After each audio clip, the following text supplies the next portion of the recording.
lunchtime on a sleepy day in late January 1951, a small town in Sharp County in the Arkansas Ozarks was the scene of quite an event. Our story is best told by the sons of the two heralded as heroes on that day and for years after. Back then, as explained by Fred Goodwin, son of then Sharp County Sheriff Guthrie Goodwin, any new person arriving on the main street in the close-knit community of Hardy was sure to be of interest. Back in 1951, everybody that came into town was a stranger unless they lived around here. I mean, you knew everybody. Everybody knew everybody, and they knew their dogs and their cats and everything else, their chickens, how many hogs they had.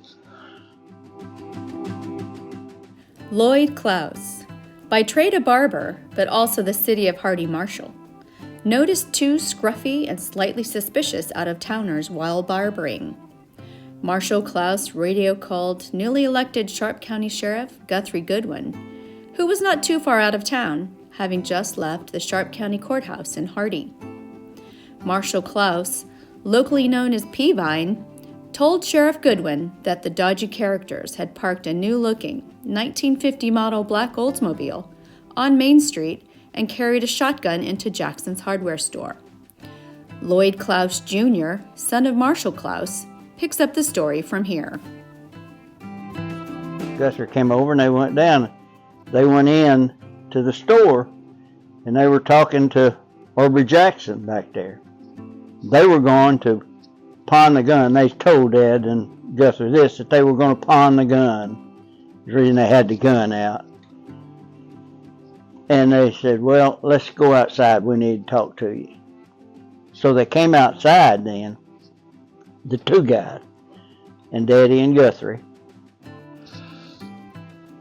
And Dad walks up to the driver's side door, and Lloyd Clouse Peavine is on the other side of the car. And Dad asked, do you mind if I look in your car, see what you have? Well, sure, go ahead. Had the back seat full of guns with a blanket over them, where you couldn't see them. So he opens the door, and just as he opens the door, the guy reaches in his long coat pocket. He's a really wiry guy.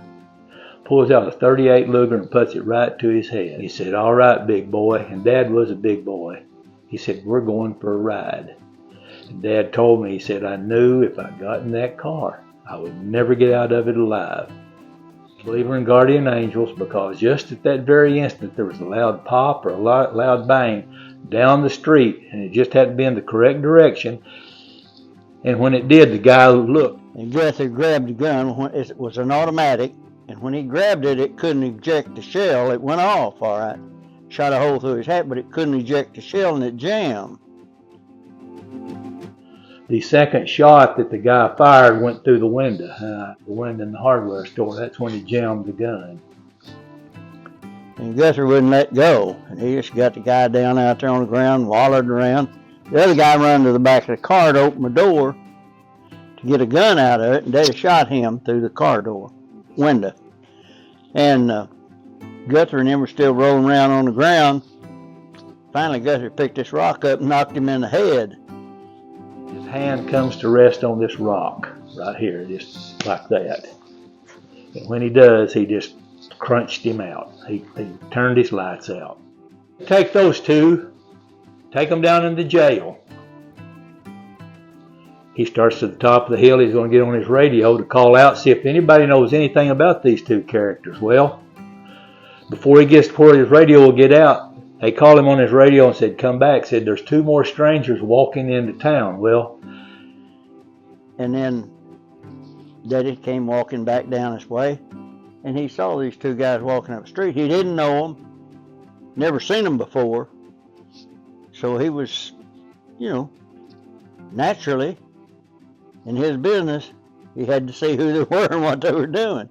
So he accosted them right there on the street, in front of Arthur Snow's drugstore. Dad pulls up. They search those. I think they have a gun or two on them. They made them take their shoes off, took weapons off of them. I've got pictures of Dad with those two guys laying on the street, and there must be 30 people standing around there looking, to see what was going on. Made them walk to jail in the gutter. It didn't take long for the lawmen to learn that who they had in jail were the subjects of a serious regional manhunt. The 4 men were immediately transferred to a more secure jail in Jonesboro, Arkansas, to await extradition to Dallas. Eventually, the heinous story of their crime spree was pieced together. They were hoodlums. They were on the most wanted list, 4 different states. 1 month earlier, near Vicksburg, Mississippi, State Trooper E.J. Grisham stopped a vehicle which had been reported stolen. The trooper was shot in the neck and dropped by the roadside, his revolver and shotgun taken by the criminals. As a result of the assault, he was left crippled for life. On January 20th, just 4 days before arriving in Hardy, they stole the Oldsmobile from Mrs. E.G. Wilson in Ardmore, Oklahoma. 2 days later, on January 22nd, the 4 were stopped for running a stop sign in Dallas, Texas. The 4 came out of the car shooting. Rookie officer Johnny Sides, on his 21st day out of the police academy, was fatally shot in the stomach and died in the hospital on February 7th. Harold Dawson was hit in the left shoulder and the left wrist and was able to recover from his wounds. Dawson was a World War II veteran and had been with the department for less than a year. And so they extradited those 4 guys back to Dallas, Texas. And in those days, trials didn't last very long. They found them guilty, and I think within, I don't remember, a very short time, 2 of them were electrocuted, and the other 2 were put in prison for life. When they did find out that they'd caught them, they had Dad and Peavine come to Dallas. Now, I was 4 years old. At a banquet held in February 1951, Sheriff Goodwin and Marshal Clouse were among those honored by the Dallas Police Department and the Sheriff's Office. The 2 officers were made honorary deputy sheriffs of Dallas County. I gave them both of them .357 Magnums with their name engraved on it and all kinds of information engraved on the gun, and gave them keys to the city and tickets to the Cotton Bowl, and they were very grateful. They assumed that they would never see these people, because back then, once you got out of a police's jurisdiction, there wasn't a... You know, I was always proud of my dad, as all young boys should be, you know.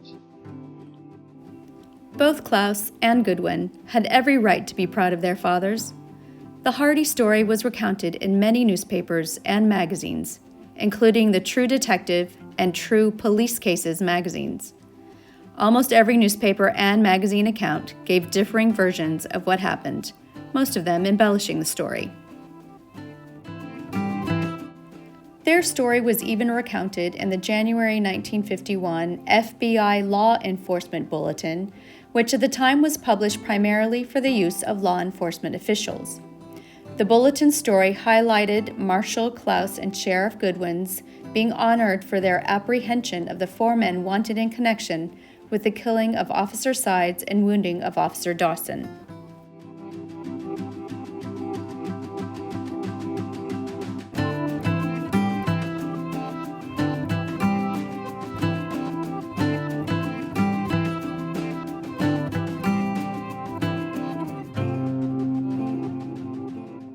They got to Hardy, Arkansas, and they got caught.